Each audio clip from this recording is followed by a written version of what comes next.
Chapter 15. Europe goes to the brink. Between 1908 and 1913 the Young Turk Revolt had been followed by one European intervention after another in lands that once had been or still were Ottoman. The uprising in Turkey had led to Austria's annexation of Bosnia-Herzegovina.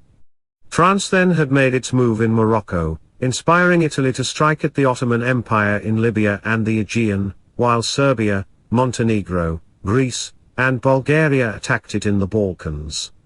In those 5 years the great powers had managed to steer clear of one another, averting one clash after another, while at the same time moving ever closer to ultimate collision. Total arms spending by the 6 great powers between 1908 and 1913 went up by 50%. Taken together, the events of those years worked a change in the face of European politics. Britain, in the Agadir crisis, indicated that it would abandon its traditional isolation in order to stand by France if France were threatened by Germany, even if it were France's fault. France, in the Balkan Wars, showed that it would go beyond its purely defensive treaty to back Russia in a conflict with Germany started by Russia. Germany, isolated in the Agadir crisis despite its defensive treaty with the dual monarchy, moved in the direction of supporting the Habsburg Empire, supporting it, as Moltke pledged to Conrad in the Bosnia-Herzegovina crisis, even in an act of aggression, rather than be isolated again. Italy, unpredictable militarily even against the slow-moving Ottoman Empire, was not to be relied upon. Turkey in Europe, liberated by the Balkan peoples themselves rather than, as had been expected, by the great powers, fell prey therefore to the volatile violence and passions of its rival ethnic groups, rather than enjoying the stability that great power balance of power might have brought. Serbia, exulting in its lightning victories in 2 Balkan wars, looked forward to expanding. Austria, mortally afraid of Serbian designs, came to believe that striking first might be its only hope. Austria, regarding the Balkan states as potentially a single bloc, and, as such, the equivalent of a new great power, worried that it might become a Slav and Greek Orthodox entity, aligned with Russia, which therefore might fundamentally shift the balance of forces in Europe in favor of France/Russia.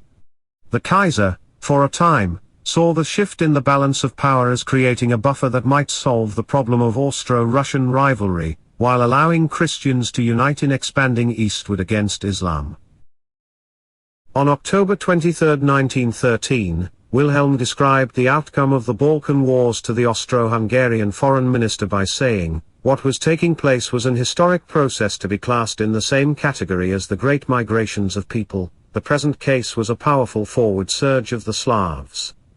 War between East and West was in the long run inevitable," he continued by saying, "The Slavs are born not to rule but to obey." His bizarre conception at the time was that Serbia could be persuaded to accept Austria's leadership and save the West. Under Teutonic leadership, Christianity would look eastward for expansion as once the tide of Islam had flowed westward.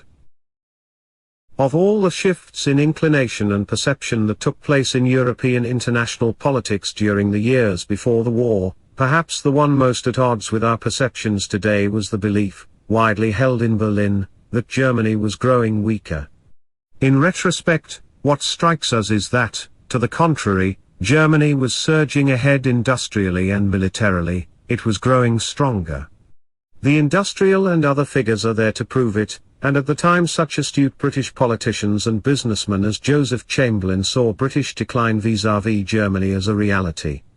But Moltke spoke for many in seats of power in Germany, who regarded an eventual war as unavoidable, and who were convinced that it could be won only if fought sooner rather than later.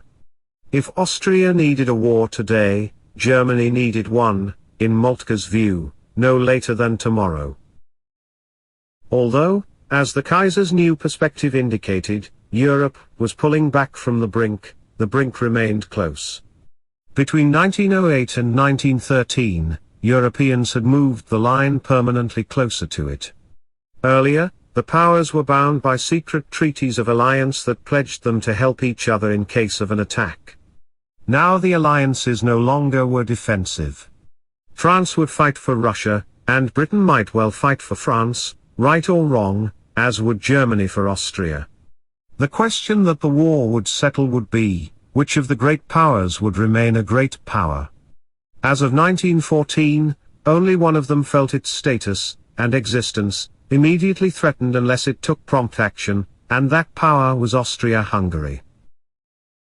Encirclement was Germany's nightmare, and Germany had brought it upon itself. Located in the heart of Europe, the country had so effectively terrified its neighbors that they had banded together in self-defense.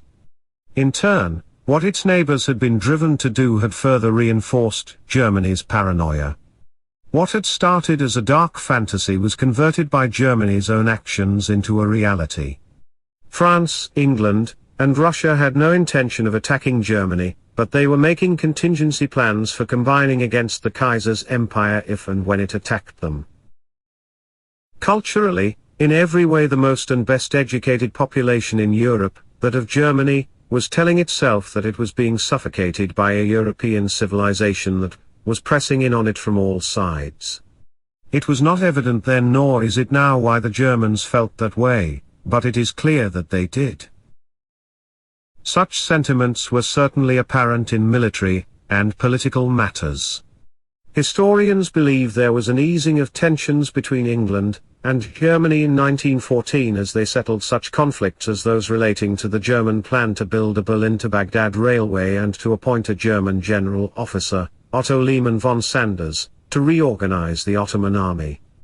But when Germany's Anglophile ambassador in London sent home a message urging Germany and Britain to stick together, a high Berlin foreign policy official could only imagine that the ambassador had been duped by the British, again put into swaddling clothes, June 27, 1914.